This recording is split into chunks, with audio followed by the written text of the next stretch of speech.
જય શ્રી કૃષ્ણ મિત્રો, સ્વાગત છે તમારું મારી ચેનલમાં।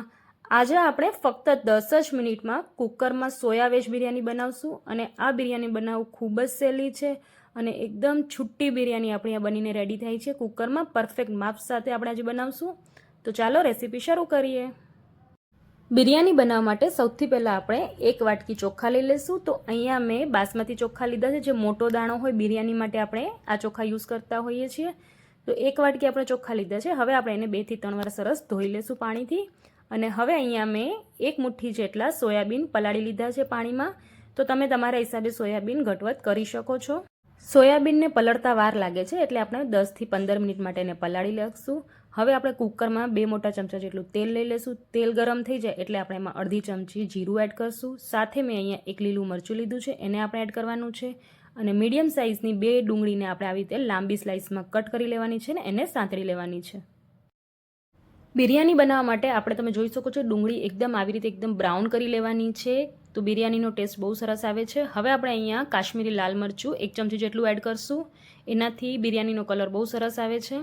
હવે આપણે એમાં બધાય વેજીટેબલ એડ કરી લેવાના છે। તો વેજીટેબલ્સ તમે તમારે હિસાબે ઘટવટ કરી શકો છો, તમને ગમતા તમે એડ કરી શકો છો। હું અત્યારે અહીંયા ટમેટું, ગાજર, બટેકું, કેપ્સિકમ અને ફ્લાવર એડ કરું છું। તમે વટાણા, ફણસી એ પણ એડ કરી શકો છો। બધા વેજીટેબલ્સ એડ કરી લઈશું આપણે એમાં। સ્વાદ પ્રમાણે મીઠું એડ કરશું અને બધાય શાકને સરસ મિક્સ કરીને 2 મિનિટ સુધી આપણે એને સાંતળી લેવાના છે। તો શાક જેટલા સરસ સંતળાશે ને એટલી જ બિરયાનીમાં ટેસ્ટ સરસ આવશે। હવે આપણે જે સોયાબીનને પલાળી લીધા હતા એને એકદમ આપણે નીચવીને, એટલે એમાં જે પાણી રહી ગયું હોય એને એકદમ નીચવીને આપણે એમાં એડ કરી લેવાની છે। તો અહીંયા આપણે કુકરમાં બનાવીએ છીએ એટલે સોયાબીનને મેં આવી રીતે જ કાચી જ એડ કરી લીધી છે, એટલે એ આપણે સીટી કરશું એટલે બફાઈ જશે। પણ જો તમે કડાઈમાં બિરયાની બનાવતા હોય તો સોયાબીનને આપણે 2 મિનિટ માટે કડાઈમાં થોડુંક તેલમાં સાંતળીને એડ કરશું, જેનાથી એનો ટેસ્ટ સરસ આવશે, એનું જરાય કાચી નહીં રહે। તો આવી રીતે આપણે નીચવીને બધી સોયાબીન એમાં એડ કરી લઈશું। પછી આપણે અહીંયા એડ કરવાનું છે 1 ચમચી ધાણા જીરું પાવડર અને અહીંયા મસાલામાં આપણે પાઉંભાજી મસાલો એડ કરવાનું છે। તો 1 નાની ચમચી આપણે પાઉંભાજી મસાલો એડ કરશું, એનાથી બહુ સરસ બિરયાનીમાં ટેસ્ટ આવે છે। હવે આપણે મસાલાને પણ એમાં મિક્સ કરી લઈશું। તો બિરયાની નોર્મલી આપણે દહીં કે રાયતા સાથે સર્વ કરતા હોઈએ છીએ અને રાયતા સાથેનો ટેસ્ટ બહુ સરસ આવે છે। તો તમને રાયતાની ઘણી બધી રેસીપી મારી ચેનલમાં મળી જશે, તો એકવાર જરૂરથી જોઈ લેજો।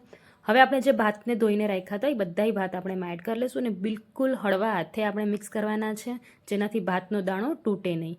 હવે એને મિક્સ કર્યા પછી આપણે એમાં પાણી એડ કરશું। તો અહીંયા આપણે કુકરમાં બનાવીએ છીએ એટલે પાણીનો માપ આપણે ખાસ ધ્યાન રાખવાનો છે। જો વધારે પાણી પડી જાય તો બિરયાની આપણી છૂટી નહીં રહે। તો આપણે અહીંયા એકદમ છૂટી છૂટી બિરયાની બનાવવાની છે।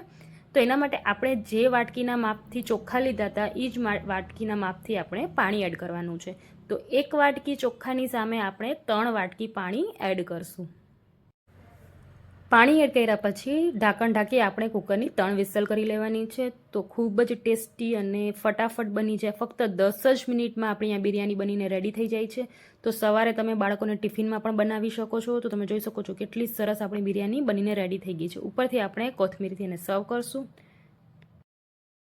તો તમને મારી આ રેસીપી કેવી લાગી મને કોમેન્ટ કરીને જરૂર જણાવજો। અને હા, મારી ચેનલમાં પહેલી વાર આવ્યા છો તો ચેનલને સબસ્ક્રાઈબ કરી લેજો। રેસીપી ગમી હોય તો વિડીયોને લાઇક અને શેર કરી લેજો।